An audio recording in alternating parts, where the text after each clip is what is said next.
大家好，我係 TCL K-Train 大師，歡迎嚟到講之講第23集。我今日會介紹嘅係東九龍線。東九龍線代表色係深綠色，全長7公里，預計喺2033至2038年通車。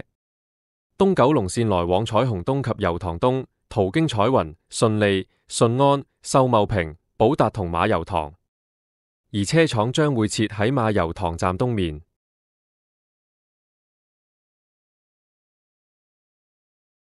2011年3月，政府委託顧問進行《鐵路發展策略2000》嘅檢討及修訂研究。喺研究期間，顧問曾經探討過將觀塘線連接到安達臣道及秀茂坪等地區，但因住消防及緊急疏散嘅可行性而表明方案唔可行。喺《鐵路發展策略2014》入面嘅東九龍線係策略唯一一個首次提出嘅項目，造價亦最為昂貴。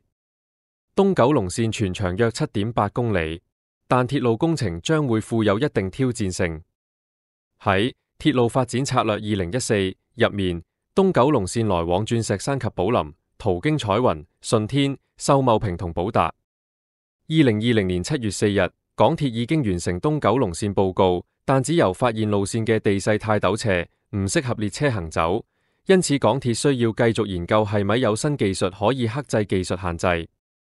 喺2023年嘅香港主要運輸基建發展藍圖入面，東九龍線將會以智慧綠色集體運輸系統嘅形式興建，以及改由彩虹東站出發，而且唔會進入將軍澳，改為設置油塘東站，方便沿線乘客轉乘鐵路過海。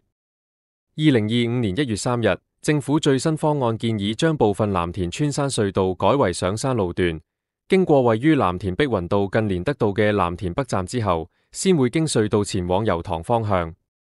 即時東九龍線最終落成，大部分居民都可能會仍然搭巴士或小巴，